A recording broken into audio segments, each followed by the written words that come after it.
அவனை ஆண்டவருக்குள்ளா நடத்தணும். இதுதான் விஷயம், வேற ஒன்றுமே கிடையாது. நம்ம அதுக்கு முற்படுறதே கிடையாது. ஆண்டவர் சொல்கிறார், இதெல்லாம் உன்னை தீட்டுப்படுத்தாதுப்பா, இதெல்லாம் நீ அடித்து புசின்னு. அவருக்கு பயமாயிடுச்சு, ஏன்னா அடித்து புசின்றார் இவர் வேற, பசி வேற தாங்க முடியல, பசியில் எடுத்து சாப்பிட்டேன்னா அவருது அடித்து பூசி 2 முறை சொல்கிறாரு. 3வது முறை விளக்கம் சொல்கிறாரு, எப்பா இது போட்ட ஆசன வாயில் வெளில வந்ததுப்பா காலையில்.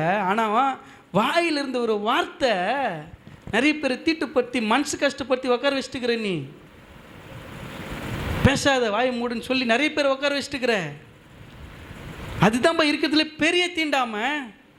சொந்த குடும்பத்திலே சொந்த சகோதரனே இனிமே என் உயிரை போனால் கூட பேச மாட்டேன், இந்த வாசப்படி மெரிக்க மாட்டேன், உன்னை பார்க்க மாட்டேன் இப்படின்னு சொல்றியேடா. இதுதான் என்னது பெரிய தீண்டாம. சொந்த சகோதரன் சொந்த குடும்பத்தை நீ ஒதுக்கி வைக்கிறியே, சொந்த உறவுகளை ஒதுக்கி வைக்கிறியன்றது தான் கர்த்தர் சொல்லி கொடுக்குறாரு. அவங்கெல்லாம் அப்படி இருக்கட்டும், அதை பற்றி நம்மளுக்கு பிரச்சனை கிடையாது. அப்போ அவங்க மட்டும் அப்படி இருக்கலாமான்னா அவங்க இருப்பாங்க, ஏன்னா அவங்களுக்கு ஏசு யாருன்னு தெரியாது. நீங்கள் அப்படி இருக்கக்கூடாது. ஏன் தெரியுமா? உங்களுக்கு ஏசு யாருன்னு தெரியும். அல்லேலூயா. நியாயமாக தானே பேசுகிறேங்க. ஏசு யார் நம்மளுக்கு தெரியும்ல. இப்போ இயேசுவை போல நம்ம மாறணும்னா இயேசு போல் நம்ம நடந்துக்கணும். அப்போ தான் வெளியில் இருக்கிற நம்ம சகோதரர்கள் ஆண்டவர் அறிந்து கொள்வார்கள். இந்த வெளிப்பாடை ஆண்டவர் பேதுருக்கு கொடுக்குறார். நான் இன்னைக்கு இதுக்கப்புறம் நீ உலகத்தில் போய் ஊழியம் பண்ண போகிற, நீ ஊழியம் பண்ண போகிற இடம் இப்படிப்பட்ட மனிதர்கள்லாம் நிறைந்திருப்பாங்க. அவங்கள தீண்டத்தகாதவர்கள், அவர்கள் யூதர்கள் அல்லாதவர்கள், அவர்களுக்கெல்லாம் சுவிசேஷம் இல்லை நீ நினச்சிக்காத. கிறிஸ்தவர்களை பார்க்கிலும் ஆண்டவருக்கு அதிக பாரம் யார் மேலே தெரியுமாங்க? மந்திக்கு வெளியில் இருக்கிற ஆடுங்க மேலே தாங்க. அல்லேலூயா. உங்கள் மேலே ஏதோ ஒரு நம்பிக்கை இருக்குது. நீங்கள் வேணால் அவருக்கு கொஞ்சம் நீங்கள் அப்படி கொஞ்சம் லேசியாக அப்படி கொஞ்சம் மதக்கமாக இருக்கலாம். ஆனால் அவருக்கு உங்களை நேசிட்டாரு, உங்கள் மேலே ஒரு முத்திரை போட்டார், சர்ச்சில் உட்கார வச்சுட்டுக்கிறதுனால மந்தைக்குள்ளே ஏதோ ஒன்று வளையத்துக்குள்ளே நீ வந்துட்டு இருக்கிறதுனால உங்களை அப்படி கொஞ்சம் வச்சுருக்கிறாரு. உங்களை ஒரு நாளைக்கு கொளுத்தி விடுவார், நல்லா ஃபயராக மாறிடுவீங்க. அது கொஞ்சம் டைமு, ஆண்டவர் அதை தேடினுக்கிறாரு. இப்போ மந்தைக்கு வெளியில் இருக்கிற ஆடுகள் மந்தையில் சேர்க்கப்படணும்னா இதுக்கும் உனக்கும் அதுக்கும் டிஃப்ரெண்ட்டு தெரியக்கூடாது. நீ நல்ல பாருங்க, இந்திய தேசத்தில் மதுரை பகுதியில் ஒரு மிஷினரி வந்தார். அவர் பேர் ராபர்ட் டி நோபிளின் அப்படின்னு சொல்லுகிறதான ஒரு மிஷினரி. அவர் எப்படிப்பட்ட ஒரு ஊழியத்தை செய்தார் என்றால், ஆங்கிலேய மிஷினரி அவர் இந்திய தேசத்துக்கு அவர்கள் சாப்பிட்றது போலவே சாப்பாடு சாப்பிட்டு அவர் தங்கியிருந்ததே பார்த்தீங்கன்னா பெரிய பெரிய இந்து கோயில்களுக்குள்ளாக தங்கியிருந்தார். எப்படின்னா காவி வேட்டி சட்டை கட்டிக்கிட்டு கழுத்தில் ருஜ்ராத்தில் போட்டுக்கிட்டு அவர் என்ன நினைச்சாருன்னா, என் ஆண்டவரை இந்த பிள்ளைங்க ஏற்றுக்கொள்கிறதுக்கு இதெல்லாம் ஒரு தடையாக இருக்காதுன்றதை யோசித்து அவர் என்ன பண்ணார், அந்த அந்த எல்லா வேதங்கள் 4 வேதங்கள் இருக்குதுல்ல, ரிக்கு,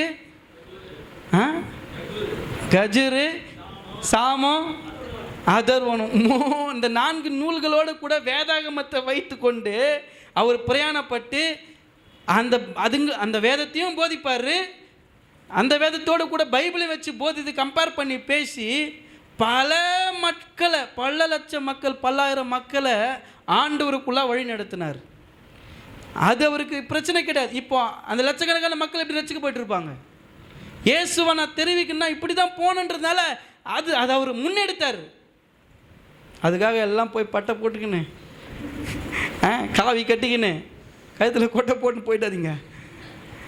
அந்த காலத்தில் மிஷினரி நீங்கள் அந்த அளவுக்குலாம் நீங்கள் பண்ண மாட்டீங்க. அவ்வளோ சாக்ரிஃபைஸுங்க யாருக்கும் கிடையாது. ஆத்தும பாரன்றது ஒரு பயங்கரமான உயிர் மீச்சுங்க. இந்த பேதுருக்குள்ளே அப்படிப்பட்ட எண்ணம் வந்துடக்கூடாதுன்னு தான் சீஷருக்கு கர்த்தர் இதை போதிக்கிறாரு.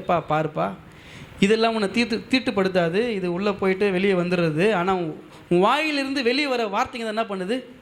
தீட்டுப்படுத்துது, மனஸ்தாபத்தை உண்டாக்குது. அப்போ அதை பேசாமல் இரு, அதை பேசாத. உன் வாயிலிருந்து தீண்டாமல் வரக்கூடாது, உன் வாயிலிருந்து மன கஷ்டங்கள் வரக்கூடாது, உன் வாயிலிருந்து ஆசீர்வாதமோ சந்தோஷமோ சமாதானம் தான் வரணும் அப்படின்றத கர்த்தர் போதிச்சதுனால தான் வேறுபாடின்றி அனைவரும் ஏற்றுக்கொள்ளப்படுகிறார்கள் கிறிஸ்துவத்தில். முதலாவது காரியம் இதுதான். 2வது ஒரு காரியம் பாருங்க, கிறிஸ்துவம் வந்து எல்லாருக்கும் ஆசீர்வாதமானதாக இருக்குது. ரெண்டாவது காரியம், கிறிஸ்துவம் வந்து எல்லாருக்கும் ஆசீர்வாதமாக இருக்குது. பல விதங்கள் ஆசீர்வாதங்க. இன்றைக்கி இருக்கிற பெரிய பெரிய முந்தநேற்று கூட பார்த்தீங்கன்னா பார்லிமெண்ட்டில் ஒரு எம்பி பேசுகிறாரு. இங்கே இருக்கிறதான பிஜேபியில் இருக்கிற எல்லா தலைவர்களுமே நீங்கள் எங்கே படிச்சிருக்கிறீங்க? கிறிஸ்துவ ஸ்கூலில் தான் நீங்கள் படிச்சிருக்கிறீங்க. அப்படி நீங்கள் கிறிஸ்துவ ஸ்கூலில் தானே படிச்சிங்க, உங்களை யாராவது மதம் மாற்றுனாங்களா அப்படின்னு ஒரு கொஸ்டின் கேட்டார். இது எந்த அளவுக்கு உண்மை பாருங்கள்.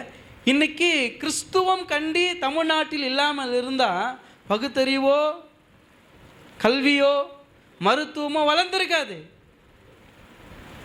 இன்றைக்கி எல்லாம் படித்து எஜுகேட்டடாக இருக்கிறாங்கன்னா அதுக்கு காரணம் கிறிஸ்துவர்கள் தான். அவர்கள் கட்டின ஸ்கூல்ஸு. இப்போ கிறிஸ்துவம் வந்து எல்லா விதத்துலையும் எல்லா மக்களுக்கும் ஆசீர்வாதமாக இருக்குது. கிறிஸ்துவ பள்ளிக்கூடத்தில் ஒன்லி கிறிஸ்டின்ஸ் மட்டும் தான் சேரணும் அப்படியே சொல்லியிருக்கிறாங்க. எல்லாரும் வந்து படித்து பெரியலானாங்க கிறிஸ்துவ ஸ்கூலில். கிறிஸ்துவ நோயாளிகளுக்கு மட்டும்தான் சிஎம்சியில் ட்ரீட்மெண்ட் பார்ப்பாங்கன்னு சொல்ல. அவளாக இருந்தாலும் இவாளாக இருந்தாலும் எல்லாருக்குமே நோய் ஒன்று தானேங்க. எல்லாருக்கும் நோய் ஒன்று தானே. அப்போது கிறிஸ்துவன்றது எல்லாருக்கும் ஆசீர்வாதமாக இருக்குது. படிப்புலேயும் சரி, அறிவியலையும் சரி, அதே போல் கொள்கையிலையும் சரி, மற்றவர்களுக்கு கொடுக்கறதுலையும் முன்னுதாரணமாக இருப்பது கிறிஸ்துவமாக இருக்கிறது. ஆகவே நம்முடைய வாழ்க்கையில் நம்ம எல்லாருக்கும் ஆசீர்வாதமாக இருக்கணும். நீங்கள் எல்லாம் ஜோம் பண்ண வேண்டியது இது என்னென்னா, 4 பேருக்கு எங்களை ஆசீர்வாதமாக வையுங்க ஆண்டவரேன்னு கேளுங்க. இது பெரிய ஆசீர்வாதம். ஆனால் நம்ம எப்படி கேட்குறோன்னா, என்னை ஆசீர்வாதிங்க ஆண்டவரே, எங்கள் வீட்டை ஆசீர்வாதிங்க, குடும்பத்தை ஆசீர்வாதிங்க. சீக்கிரமாக ஜாபம், ஆண்டவங்களை ஆசீர்வாதிங்க, அப்பா ஆசீர்வாதிங்க, அப்பா ஆசீர்வாதியும்.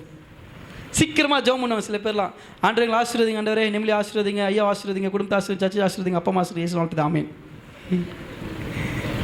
ஒரு நிமிஷம், ஒரு செகண்ட் ஒரு இல்லை, அவங்கள்ட்ட ஆசீர்வாத ஜெபம் இது. நான் என்ன சொல்கிறேன்னா, இது மொத்தமாக சேர்த்து ஒரே ஜெபம் சொல்லு. ஆண்டவரே 4 பேருக்கு என்ன ஆசீர்வாதமாக வைங்க.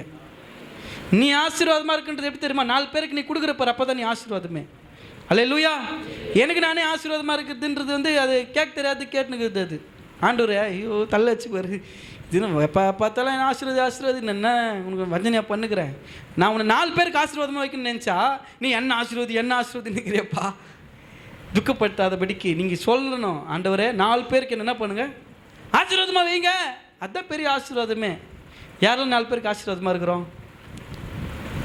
கை உயர்த்தாதீங்க, மனசில் வச்சுங்க. ஏன்னா 4 பேருக்கு ஆசீர்வாதமாக இருக்கணும். அல்லேலூயா. கர்த்தர் அதை விரும்புகிறார். மத்தேயு 13ஆம் அதிகாரம் 31வது வசனத்தை வாசிப்போம். பரலோக ராஜ்யம் கடுகு விதைக்கு ஒப்பா இருக்கிறது. பரலோக ராஜ்யம் கடுகு விதைக்கு ஒப்பா இருக்கிறது. அதை ஒரு மனுஷன் எடுத்து தன் நிலத்தில் விதைத்தான். அது சகல விதைகளிலும் சிறிதாயிருந்தும்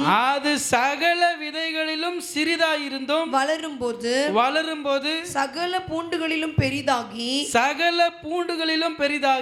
ஆகாயத்து பறவைகள் அதன் கிளைகளில் வந்து அடையத்தக்க மரமாகும் என்றார். அல்லேலூயா. எப்படி நம்ம ஆசீர்வாதமாக இருக்க வேண்டும் என்பதை கர்த்தர் ஒரு ஓமையின் மூலமாக இங்கே வெளிப்படுத்துகிறது நாம் பார்க்கிறோம். விதைகளிலே மிகவும் சிறியது கடுகு விதை. கடுகு தெரியாதவங்க இந்த உலகத்தில் யாருமே இருக்க மாட்டாங்க. கடுகு யாருக்காவது தெரியாதா? குட்டி பசங்களுக்கு கடுகு யாரும் பார்த்ததில்லை. யாரெல்லாம் கடுகு பார்க்கல இது வரைக்கும்? கடுகே நான் பார்த்ததில்லை. எல்லாரும் பார்த்துருப்போம். எம்மோ துண்டு விதை, அது எம்மோ துண்டு விதை. இவ்வளோதான் கடுகு விதை. நம்ம கையில் கூட எடுத்து அது நம்ம காண்பிக்க முடியாத அளவுக்கு தான் சின்ன ஒரு உருண்டை.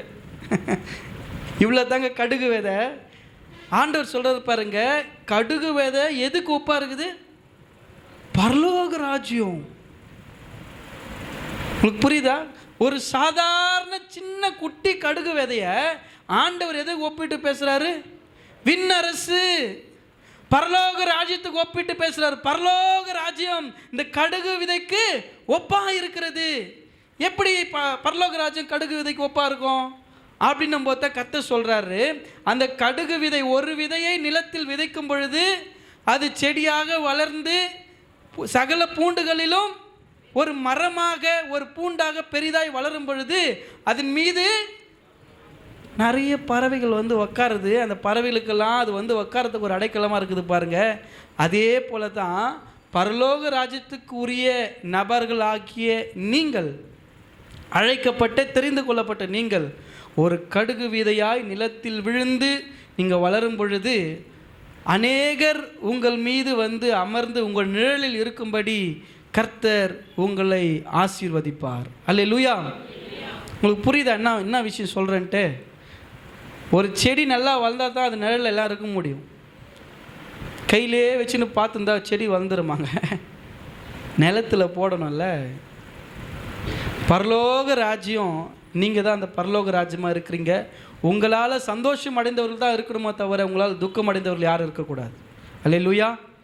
ஆகவே இந்த உலகத்தில் வாழ்கிற காலங்களிலே இந்த சிறிய விதை இவ்வளோ பெரிய காரியத்தை நமக்கு கற்றுக் கொடுக்குது. கடுகு விதையை தான் கர்த்தர் ஒப்பிட்டு பேசுகிறார் பாருங்கள். இந்த கடுகு விதை தான் பரலோக ராஜ்யத்துக்கு ஒப்பிட்டு பேசுகிறாரு. அது ஒரு முழுமை உள்ளதாக இருக்குது. நம்ம வாழ்க்கை முழுமை உள்ளதாக இருக்கணும், நம்ம விசுவாசம் முழுவதும் உள்ளதாக இருக்கணும், நம்ம கொடுக்கறதுல முழுமை உள்ளதாக இருக்கணும். அப்படி இருக்கும்போது நிலத்தில் விதைக்கப்படும் பொழுது நம்ம மரமாய் வளர்ந்து நம் மீது அநேகர் வந்து அமர்வதற்கு ஒரு அடைக்கலமாக கர்த்தர் நம்மை வைப்பார். அதுதான் கிறிஸ்துவம் என்பது. மற்றவர்களுக்கு ஆசீர்வாதமாய் இல்லை, நம்ம மட்டும் பரலோகத்துக்கு போகணும் நம்ம நினைக்கக்கூடாதுங்க. சுயநலன்றது என்ன தெரியுமா? நான் மட்டும் சந்தோஷம் அடையணும், நான் மட்டும் ஆசீர்வாதம் பெறணுன்றது. மற்றவர்களையும் அறியாதவர்களையும் பரலோகத்துக்கு அழைத்து செல்ல வேண்டும் என்று நினைப்பது தான் பொதுநலமான ஒரு கிறிஸ்துவம். அதற்கான அழைப்பை கர்த்தர் இன்றைக்கு கொடுக்கிறாரு. கிறிஸ்துவத்தின் மூலமாய் ஆசீர்வாதங்களை பெற்று வாழும்படி, அநேகரை ஆண்டவருக்குள்ளாய் வழிநடத்தும்படி கர்த்தர் உங்களை தெரிந்து கொண்டிருக்கார். மூன்றாவது காரியம், கிறிஸ்துவம் நற்சாட்சியுடன் வாழ்வது. கிறிஸ்துவம் என்பது நல்ல சாட்சியோடு கூட இந்த உலகத்தில் வாழக்கூடிய ஒரு காரியம். மத்தேயு 13ஆம் அதிகாரம் 38வது வசனத்தை நம்ம வாசிப்போம்.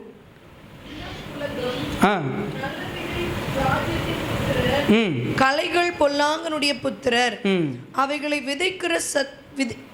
விதைக்கிற சத்துரு பிசாசு, அறுப்பு உலகத்தின் முடிவு, அறுக்கிறவர்கள் தேவ தூதர்கள். ஆதலால் களைகளை சேர்த்து அக்கினியால் சுட்டரிக்கிறது போல இவ்வுலகத்தின் முடிவிலே நடக்கும். ஆண்டவர் இந்த உலகத்தில் வரும் மட்டுமாய் அவருடைய ராஜ்யத்தில் சேர்த்து கொள்ளப்படுகிற நாம் நற்சாட்சியோடு வாழும்படி அழைக்கப்படுகிறோம். அல்லேலூயா. நம்ம குடும்பத்தில் ஒரு சாட்சி இருக்குதா? நம்ம வேலை செய்கிற இடத்துல சாட்சி இருக்கிறதா? நம்ம படிக்கிற இடத்துல சாட்சியாக இருக்கிறோமா? நம்ம விசாரித்து பார்த்தோம்னா தெரியும் நம்ம எந்த அளவுக்கு சாட்சியாக இருக்கிறன்றதை. விசாரிக்கும் போது தான் தெரியும். விசாரிக்கிறதுக்கு நான் என்ன போலீஸ்காரன்? நான் ஆண்டவர் தான் என்ன பண்ண போகிறாரு? விசாரிக்கப்போ ஒரு நாள் நியாய தீர்ப்பு வரப்போதில்லை. அந்த நியாய தீர்ப்பில் நிச்சயமாக கர்த்தர் என்ன பண்ணுவார்? நம்மளை விசாரிப்பார். அப்போது நல்ல சாட்சின்றது ரொம்ப முக்கியம்.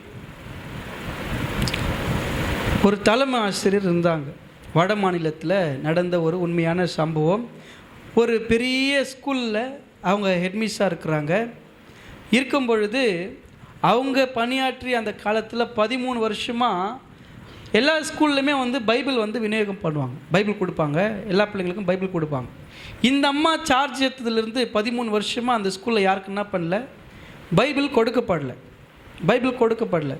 இப்போது அந்த பிள்ளைகளுக்கு பைபிள் என்ன தெரியாது, அங்கே இருக்கிற டீச்சர்ஸ்க்கு பைபிள் என்ன தெரியாத மாதிரி ஆயிடுச்சு. கொஞ்ச நாள் போச்சு. அப்போது அந்த ஹெட்மாஸ்டர் என்ன பண்ணாங்க, அவங்கக்கிட்ட பணியாற்றுகிற ஒரு ஆசிரியரை அழைத்து எல்லாருக்கும் சம்பள பணத்தை எடுத்துகிட்டு வரணும் அப்படின்னு ஏடிஎம் கார்டு கொடுத்து பணத்தை கொண்டு வர சொன்னாங்க. இந்த டீச்சர் போயிட்டு பணத்தை கொண்டு வரத்துக்கு போனாங்க. வந்து பார்த்தா அவங்க பேக் மட்டும்தான் இருக்குது, பேக்கில் இருந்த பணம் காணோம். இந்த ஹெட்மாஸ்டர் அந்த டீச்சரை நிற்க வச்சு ரொம்ப இழிவுபடுத்தி அசிங்கப்படுத்திட்டு இருக்கிறாங்க. இவ்வளோ பணத்தை எங்கேயோ விட்டுட்டு வந்துட்டியே, இவ்வளோ பேருக்கு சேலரி எப்படி கொடுக்குறதுன்னு சொல்லி ரொம்ப அவங்கள துக்கப்படுத்திட்டு இருக்கிறாங்க. அந்த நேரத்தில் ஒரு ஆட்டோ ஓட்டுற ஒரு சகோதரர் ஓடி வந்து, சிஸ்டர் இது இவ்வளோ பணம் என் ஆட்டோவில் மிஸ் பண்ணிட்டீங்க, இந்தாங்க அவங்ககிட்ட கொடுத்தாங்களாம். கொடுத்த உடனே அந்த ஹெட்மாஸ்டருக்கு ஒரு பெரிய அதிர்ச்சி. எப்படிங்க உங்களுக்கு வந்து இப்படி இந்த பணத்து மேலே உங்களுக்கு எந்த ஆசையும் இல்லையா? இந்த பணத்தை எடுத்துக்கணும் உங்களுக்கு தோணலையா அப்படின்னு கேட்ட உடனே, இல்லை எனக்குள்ளே ஒரு பெரிய ஆசை இருந்துச்சு. நான் வந்து எனக்கு பெரிய பொருளாசை பண ஆசை எல்லாம் இருந்துச்சு. அது எப்போன்னும்போது ஒரு புத்தகத்தை நான் படிக்கிறதுக்கு முன்னாடி அப்படி இருந்தேன். ஆனால் ஒரு புத்தகத்தை படித்த பிறகு நான் அதை பண்ணுறதெல்லாம் விட்டுட்டு என் வாழ்க்கை மாறிச்சு அப்படின்னு சொல்லி சொன்னாங்களாம்.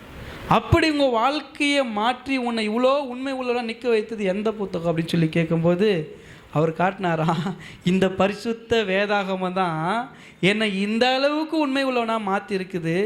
இதை என் பிள்ளை படிக்கிற ஸ்கூல்ல இருந்து என்கிட்ட கொண்டு வந்து கொடுத்தா அந்த புத்தகத்தை நான் படித்த பிறகு தான் நான் திருடுறது, பொருளாசைப்படுறது, பண ஆசை எல்லாம் என்னை விட்டு போயிடுச்சு. நான் இந்த உலகத்தில் கொஞ்ச காலம் வாழ போகிறோம், உண்மையாக வாழணுன்ற எண்ணத்தை இந்த பரிசுத்த வேதாகமாக தான் எனக்கு சொல்லி கொடுத்துச்சுன்னு அவர் சொன்ன உடனே அந்த ஹெட்மாஸ்டர் சொன்னாங்களாம், இங்கே இருக்கிற எல்லா பிள்ளைகளுக்கும் உடனடியாக அந்த பரிசுத்த வேதாகமத்தை கொடுங்க அப்படின்னு சொல்லிட்டு. அல்லேலூயா. எல்லா பிள்ளைகளுக்கும் கொடுக்கப்பட்டது. அவங்க எந்த ஸ்கூலுக்கெல்லாம் ஹெட்மாஸ்டராக போகிறாங்களோ அங்கெல்லாம் அந்த புக்கை கொடுத்தாங்க. அந்த அம்மாவும் இயேசுவை ஏற்றுக்கிட்டாங்க. கடைசியாக ஒரு ஊழியக்காரியாகவே அவர்கள் மரித்தார்கள். ஒரு சாதாரண ஆட்டோ ஓட்டுகிற மனிதருடைய வாழ்க்கை ஒரு ஹெட்மாஸ்டருடைய வாழ்க்கையே புரட்டி போட்டது.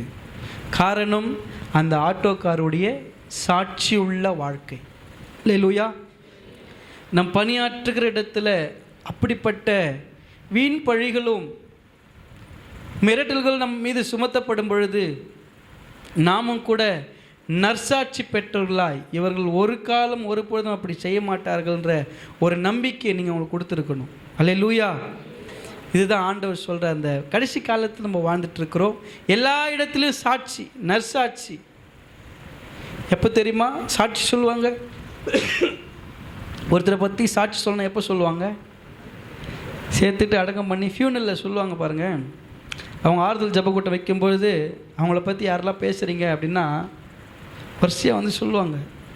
அவங்க ரொம்ப அன்பாக இருப்பாங்க, அவங்க எப்பொழுதும் சந்தோஷமாக இருப்பாங்க, அவங்க எப்பொழுதும் வேதத்தை வாசிப்பாங்க, நேர் முழங்கால் நின்று ஜெபம் பண்ணுவாங்க, தனக்கு இல்லைனா கூட மற்றவங்களுக்கு கொடுப்பாங்க, எல்லாருடைய கஷ்டத்துலையும் கூட வந்து நிற்பாங்க, எல்லாரையும் ஆறுதல் படுத்துவாங்க, எல்லாருக்காக நான் ஜெபம் பண்ணுறேன்னு சொல்லுவாங்க. பரிசுத்தமாக வாழ்ந்தாங்க. எந்த தீங்குக்கும் போக மாட்டாங்க, வீண் சண்டையில் வந்து நிற்க மாட்டாங்க, எல்லாத்தையும் கர்த்தர் பார்த்து கொள்வான்னு விட்டுருவாங்க. இப்படிப்பட்ட ஒரு சாட்சி. அல்லேலூயா. நம்மளை பற்றி வந்து சொல்லுவாங்களா? யோசிச்சு பாருங்கள். நம்மளுக்கு ஏதோ ஒன்று யாராவது நம்மளை பற்றி பேசுகிற அளவுக்கு ஏதாவது பண்ணி வச்சுருக்கிறோமா? பேசுவாங்க. எப்படி? மூஞ்சிட்டு சாப்பிடும்போது இதை பற்றி என்னத்தை பேசுறது? நம்ம ஒரே லாபம், செத்த பிறகு சோறு போட்டாங்க பாரு, இதை பற்றி என்ன பேசுறது? ஒன்றும் பண்ணல, இருந்த வரைக்கும் உபத்திரம் தான். எல்லாருக்கிட்டேயும் சண்டை, எல்லாருக்கிட்டேயும் கோவப்பட்டுன்னு இருக்கும், எரிஞ்சு எரிஞ்சு விழும், ஒரு சிரிச்ச முகமாகவே இருக்காது, 10 பைசா கொடுக்காது, எச்ச கையில் காக்கா ஓட்டாது, கஞ்சத்தில் கஞ்சம், வடிகட்டின கஞ்சம், ஒரு நல்லது கட்டத்துக்கு போகாது, ஒரு மனுஷால உபசரிக்காது, வீட்டுக்கு வந்தவங்களை கூட வாசல் நிற்க வச்சு பேசி அனுப்புவோம். இது இருந்தால் என்ன, போனால் என்ன அப்படி சொல்லுவாங்க. ஆமாம் தானேங்க? நாங்கள் எடுத்துகிட்டு போகிறோம். நீங்கள் நற்சாட்சி உள்ளவர்களாய் வாழும்படி எல்லோரும் கூட நல்லிணக்கத்தோடு வாழும்படி அழைக்கப்படுறோம். எல்லா மனிதர்களையும் நேசித்து. இப்போ உங்களுக்கு புரியுதாங்க நம்ம எந்த அளவுக்கு கடவுள் அறியாத மனிதர்களை ஓரமாக வச்சுருக்கிறோன்ட்டு? அவங்கள நீங்கள் அப்படி பண்ணுறீங்கன்னா நம்மளை கடவுள் என்ன பண்ணுவார்? ஓரம் வச்சிருவார். நம்ம அவங்களெல்லாம் சேர்த்துக்கிட்டா நம்மளை கர்த்தர் சேர்த்துக்குவார். அவங்களோட போய் நீங்கள் அப்படியே உருண்டு உலாவணுன்றது கிடையாது. நான் என்ன சொல்கிறேன்றது நீங்கள் தெளிவாக புரிஞ்சுக்கணும். கர்த்தரால் உருவாக்கப்பட்ட பிற நம்பிக்கை சார்ந்த சகோதரர்களையும் உங்களுடைய கிறிஸ்துவின் அன்புள்ள குணத்தை கொண்டு அவர்களை ஆதாயப்படுத்தி மந்தையில் கொண்டு வந்து சேர்க்க வேண்டும் என்பது தான் நோக்கம். அல்லேலூயா. அதனால் வாழ்கிற காலத்தில் நட்போடு வாழ வேண்டியது அவசியம். ஃப்ரெண்ட்ஷிப், நல்ல நல்ல நட்புங்க, நல்ல நண்பருங்க. ஒரு எங்கிட்ட ஒரு முறை ட்ரெயினில் பேசணும்னா நிறைய பேர் ஃப்ரெண்டாகிறாங்க இப்போ வரைக்கும் கூட. சும்மா ட்ரெயினில் ஒரு முறை பயணப்பட்டோம், ஒரு முறை நான் வினித்து போனோம், ஒரு ஆயா எங்களுக்கு சமோசாலாம் வாங்கி கொடுத்துச்சு, கூல்ட்ரிங்க்ஸ்லாம் வாங்கி கொடுத்து. நான் அதுனா நினச்சிச்சு தெரில, ரொம்ப அது ஒரு ஸ்டப்பனாக பேசுனாங்க. என்ன கிறிஸ்துவங்க, எங்கள் தம்பி கொடுத்தாங்க கிறிஸ்டின்னு, அவர் ஏஜ் சர்ச்சுக்கு போகிறாரு, அவங்களாம் அன்பே கிடையாதுங்க அப்படின்னு நான் அவங்களுக்கு புரிய வச்சேன். நீங்கள்லாம் வந்து பிரிவினை பண்ணுறவங்க தானே அப்படின்னு சொல்லிச்சு. நான் சொன்னேன், நீங்கள் என்ன வேலை செய்கிற அப்படின்னு கேட்ச்சு. நான் பாஸ்டர் ஆகிறேன் அப்படின்னு. பாஸ்டர், ஐயோ உங்கள்கிட்டயே சொல்லிட்டுக்கிறேனே, அப்போ உங்கள்கிட்ட நிறைய கேள்வி கேட்கணும்னு சொல்லிச்சு என்கிட்ட. என்ன கேள்வி கேளுமான்னு. உங்கள் அப்பா அம்மாலாம் கிறிஸ்டினா இந்தான்னு கேட்டுச்சு. எங்கள் அப்பா அம்மாலாம் கிறிஸ்டின் தாமா. உங்கள் தாத்தா பாட்டி, எங்கள் தாத்தா பாட்டி எங்கள் கிறிஸ்டின் தாமா. அந்த தாத்தா பாட்டிக்கு அப்பா அம்மா. இப்போ உங்களுக்கு என்னம்மா பிரச்சனைன்னு கேட்டபோது அவங்கெல்லாம் இந்துவாக தானே இருந்திருப்பாங்க அப்படின்னாங்க. நான் சொன்னேன், அவங்க இந்து இல்லைம்மா, நான் கூட இந்து தாம்மா அப்படின்னேன். அந்த அம்மாவுக்கு ஒரே ஆச்சரியம், நீ இந்து? ஆமாம், நான் இந்து தானே. இந்துவா நீங்கள்? ஆமாங்க, நான் இந்துங்க அப்படின்னேன். இந்துனா எனக்கு புரியலையேன்னு. ஏங்க, அமெரிக்காவில் பிறந்தா அமெரிக்காக்காரன் சொல்கிறான், ஆஸ்திரேலியா பிறந்தா ஆஸ்திரேலியாக்காரன் சொல்கிறான். நான் இந்தியாவில் பிறந்தா இந்தியன். இந்தியனுக்கு தமிழ் என்னது? இந்து தேசம். அதான் இந்துனா இந்து தாங்க நானே அப்படின்னு. நீங்கள் இந்து ஒரு ரிலிஜனாக கொண்டு போகிறீங்க. நான் கேட்டேன், இந்துன்ற பேர் எங்கே தெரியுமா வந்து? சிந்து நாகரிகம்னு ஒரு நாகரிகம் இருந்துச்சு, அங்கே தோன்றினது தான் என்னது இந்து. அதாவது சிந்துன்றது கன்வெர்ட் ஆகி தான் இந்துவாக மாறிச்சு இல்லையா? அது சொன்ன பிறகு அந்த அம்மா, இந்த மாதிரிலாம் பேசின எவ்வளோ நல்லா இருக்குது, உண்மையாகவே எனக்கு ரொம்ப சந்தோஷமாக இருக்குதுங்க. வேர்க்கடலை சாப்பிட்றீங்களா? வேர்க்கடலை வாங்கி கொடுத்தாங்க. மிரிண்டா வானாமா, எனக்கு கோல்டு ஆகிட்டுக்குதுமான்னா கூட நீங்கள் குடிச்சு தான் ஆகணும், மொத்தம் நீங்கள் தான் குடிக்கணும்னு சொல்லி என் தாயில் கட்டினாங்க அந்த அம்மா. ₹1 நான் செலவு பண்ணல, அந்த அம்மாவே செலவு பண்ணிச்சு. நல்லா பேசுனாங்க. ஒரு முறை எங்கள் கோயிலுக்கு வாங்கம்மான்ட்டு சொல்லிட்டு வந்தோம். எதுக்குன்னா, இந்த மாதிரி பேச மாட்டுறாங்க அவங்க, ரொம்ப என்னை ஜபத்தில் கூட நிற்க வைக்க மாட்டாங்க. நான் அந்த பாஸ்ட்டுக்கிட்டே பேசினேன், அவங்க சீனியர் பாஸ்ட்டுன்னு சொன்னாங்க.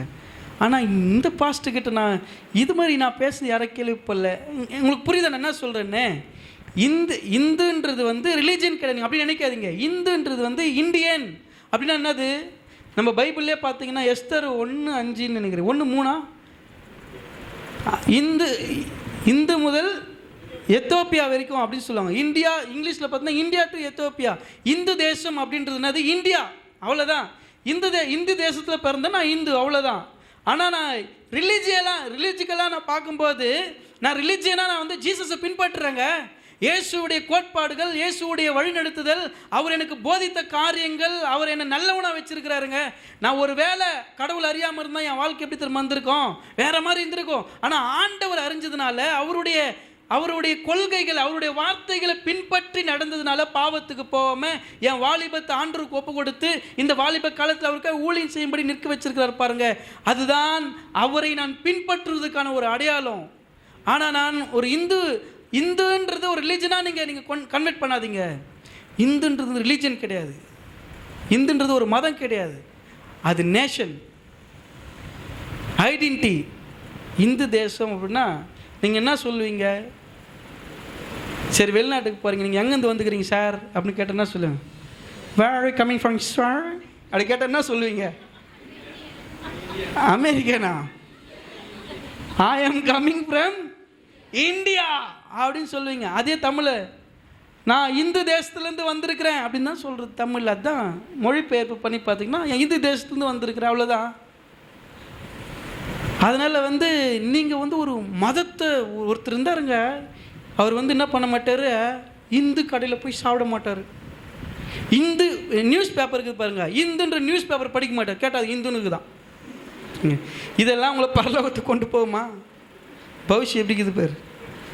அவர் வந்து ஏங்க டிஃபன் காலைல வாங்கி வந்து சாப்பிட்றோம், அவருக்கு தான் பூஜை போய் டீ போய் குடிக்கிறோம், அவருக்கு தான் பூஜை போய் என்னமோ எல்லா கல்லையெல்லாம் நந்தம் தானே இருக்குது. அதுக்கு தேடி போய் கிருஷ்ணன் கல்லையை வாங்கிட்டு இருப்பேங்கண்ணா. போனால் நம்ம ஆளுங்க போடுவாங்க பில்லுங்க பயங்கரமாக, எல்லாம் வெளிநாட்டிலேருந்து இம்போர்ட் பண்ணிட்டு வேலை அதிகமாக இருக்கும். அங்கே போனால் கிருஷ்ணன் கடைக்கெலாம் போனீங்கன்னா இன்னத்துக்கு நான் சொல்கிறேன், உங்களுக்கு புரியுதுங்களாங்க?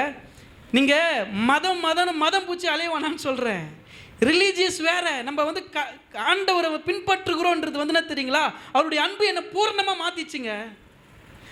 என்னுடைய புரிந்து கொள்ளுதல், ஆண்டவரை நான் புரிந்து கொள்வது என்ன தெரியுமா? என் ஆண்டவர் மதத்தை பார்க்குறவர் கிடையாது, என் ஆண்டவர் மொழியை பார்க்குறவர் கிடையாது. என் ஆண்டவர் வந்து என் உண்மையையும் என் பரிசுத்தையும் நான் அவருக்குள்ளே எந்த அளவுக்கு அன்பாக இருந்து அந்த அன்பை மற்றவங்க கிட்ட அதை ஸ்ப்ரெட் பண்ணுறோம், அதை வந்து விரிவாக கொண்டு போகிறன்றதான் கர்த்தர் என் இடத்துல பார்க்குறாரு.